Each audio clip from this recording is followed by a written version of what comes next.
ஒருமுறை ஒரு இளம் துறவி தியானத்தின் போது கவனம் செலுத்துவதில் சிரமப்பட்டார். கடந்த காலத்தை பற்றி சிந்தித்து எதிர்காலத்தை பற்றி கவலைப்பட்ட அவனது மனம் தொடர்ந்து அலைந்து கொண்டிருந்தது. விரக்தியடைந்த அவர் தனது குருவை அணுகி தனது போராட்டங்களை வெளிப்படுத்தினார். குரு சிரித்துக்கொண்டே இளம் துறவியிடம் ஒரு மணியை கொடுத்தார். இந்த மணியை பிடித்துக்கொண்டு மடத்தை சுற்றி வாருங்கள்.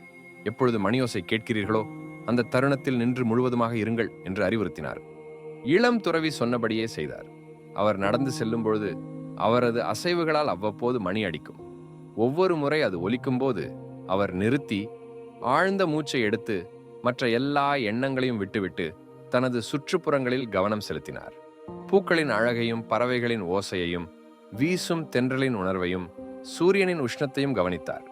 படிப்படியாக இளம் துறவி ஒவ்வொரு கணத்திலும் முழுமையாக இருப்பதன் மூலம் அவர் இதுவரை உணராத அமைதியையும் தெளிவையும் அனுபவித்தார். கடந்த காலம் போய்விட்டது, எதிர்காலம் இன்னும் வரவில்லை என்பதை அவர் புரிந்து கொண்டார். தற்போதைய தருணம் மட்டுமே உண்மையானது, அது அழகு நிறைந்தது என்று புரிந்து கொண்டார். குரு பின்னர் விளக்கினார். மணி உங்களுக்கு நிகழ்காலத்திற்கு திரும்ப நினைவூட்டும் ஒரு கருவியாகும். ஒவ்வொரு கணத்திலும் அமைதியையும் மகிழ்ச்சியையும் காண ஒரு வாய்ப்பு உள்ளது. ஆனால் அதை அனுபவிக்க நாம் உண்மையிலேயே நிகழ்காலத்தில் இருத்தல் வேண்டும்.